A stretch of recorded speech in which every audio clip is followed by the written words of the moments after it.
Hello friend, तो कैसे हैं आप लोग? आई सब अच्छे होंगे। हम लोग देख रहे थे इलेक्ट्रोकेमिकल एनर्जी के बारे में, जिसमें से हम लोग देखे इलेक्ट्रोकेमिकल एनर्जी क्या होता है, इलेक्ट्रो को कैसे स्टोर किया जा सकता है। तो फर्स्ट हम लोग को देखे बैटरीज। बैटरीज क्या होता है, ये कितने टाइप के हो सकते हैं, प्राइमरी बैटरी क्या होता है, सेकेंडरी बैटरी क्या होता है। प्राइमरी बैटरी में आपके कौन कौन से एग्जाम्पल हो सकते हैं, ठीक, जिसका यूज कहाँ पर होता है, जैसे आपका हो गया वॉच वगैरह में, टॉर्च वगैरह में, तो ये प्राइमरी बैटरी के टाइप है। सेकेंडरी बैटरी जिसको हम चार्ज कर सकते हैं। इसके बाद देखिए सुप्रा कैपेसिटर। सुप्रा कैपेसिटर का मतलब होता है कि इलेक्ट्रिक को स्टोर करने वाला डिवाइस, ठीक। तो आज हम देखेंगे एनर्जी कन्वर्जन डिवाइस कि एनर्जी कन्वर्जन डिवाइस क्या होता है। तो यहाँ पास एनर्जी कन्वर्जन डिवाइस जो होता है आपका, एक प्रकार का क्या करता है, एनर्जी को कन्वर्ट करने वाला डिवाइस होता है। जैसे अपर में देखें हम लोग बैटरीज के बारे में एंड सुप्रा कैपेसिटर के बारे में, तो इसी प्रकार आपका एक प्रकार का इलेक्ट्रो कन्वर्जन डिवाइस भी होता है। जो क्या होता है चलिए देखते हैं अच्छे से, ठीक। तो यहाँ पर बात करते हैं कि energy conversion device are system that convert chemical energy into the electric energy. मतलब समझ गए कि जो आपका एनर्जी कन्वर्जन का मतलब होता है क्या, एनर्जी कन्वर्जन डिवाइस एक प्रकार का सिस्टम होता है जिसमें जो केमिकल एनर्जी को इलेक्ट्रिक एनर्जी में कन्वर्ट करने का वर्क करता है vice versa using the electrochemical reaction. ये आपके एक प्रकार के इलेक्ट्रोकेमिकल रिएक्शन के थ्रू एनर्जी को कन्वर्ट करता है। जैसे हम लोग ऊपर में देखिए ऑक्सीडेशन रिडक्शन रिएक्शन एक प्रकार का भी केमिकल रिएक्शन है, ठीक। ऑक्सीडेशन में क्या होता है आपका, इलेक्ट्रॉन रिलीज होते हैं। रिडक्शन में क्या होता है आपका, इलेक्ट्रॉन कंज्यूम्ड होते हैं, जिसके कारण हमको इलेक्ट्रिक जनरेट देखने को मिलता है या करंट फ्लो होते हुए देखने को मिलता है, जिसको हम लोग ऊपर डायग्राम में देखे थे।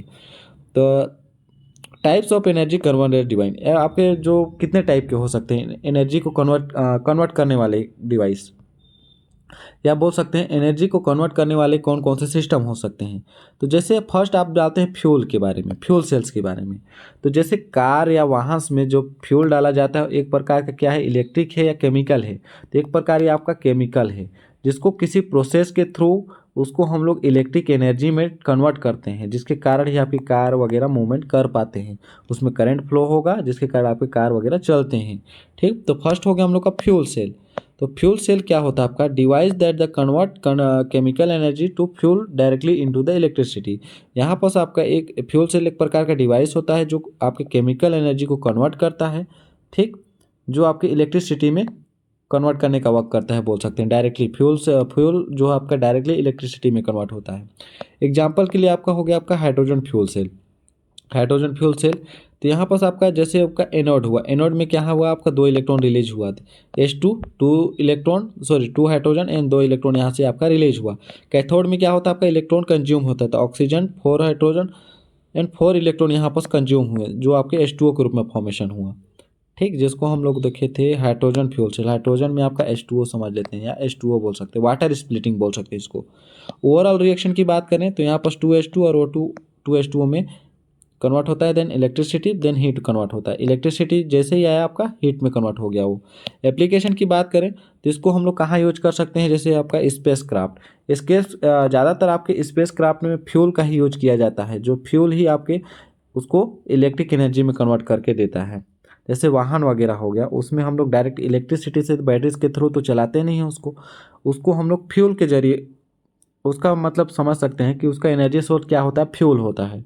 इलेक्ट्रिक व्हीकल्स, जो आपके इलेक्ट्रिक व्हीकल्स होते हैं, पोर्टेबल पावर सिस्टम, इनमें से पोर्टेबल का मतलब होता है कन्वर्ट करने की पावर सिस्टम होती है।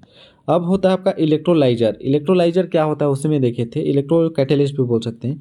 Device that convert chemical energy to chemical energy by electricity. जो आपका केमिकल एनर्जी होता है इसको केमिकल एनर्जी और इलेक्ट्रोलाइसिस में कन्वर्ट करता है। वाटर इलेक्ट्रोलिसिस मतलब तोड़ने का काम, जैसे आपका एक केमिकल हो गया, इसको तोड़ने का काम किया हाइड्रोजन और ऑक्सीजन में, इलेक्ट्रोलाइसिस किया। यूज जिसका होता है आपका हाइड्रोजन प्रोडक्शन में, हाइड्रोजन जिसको हम बोलते हैं H2 प्रोडक्शन में, H2 फॉर्मेशन में, इंडस्ट्रियल केमिकल प्रोसेस में भी इसका यूज होता है।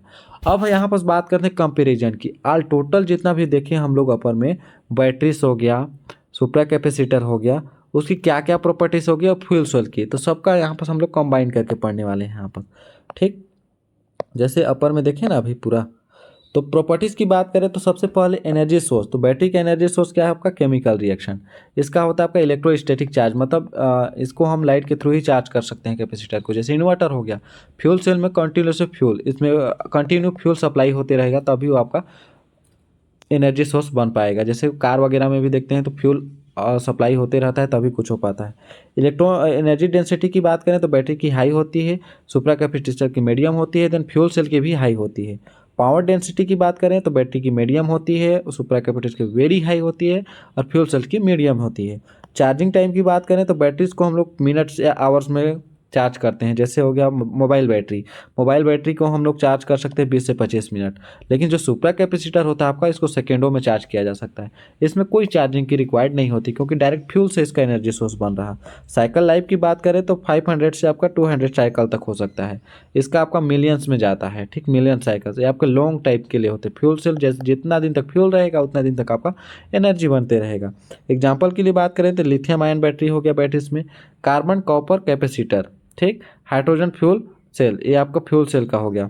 एप्लीकेशन की बात करें तो ये आपके इलेक्ट्रॉनिक्स में या इलेक्ट्रॉनिक व्हीकल में यूज किया जा सकता है बैटरी का।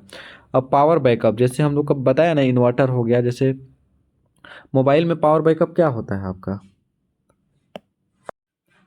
इसके बाद बात करते हैं फ्यूल सेल की, तो फ्यूल सेल का यूज हम लोग स्पेस क्राफ्ट और व्हीकल्स में भी यूज करते हैं। जैसे कार वाहन में हो गया, इसके क्राफ्ट में भी फ्यूल का ही यूज किया जाता है। की पॉइंट्स की बात करें तो क्या क्या हो सकते हैं इसके।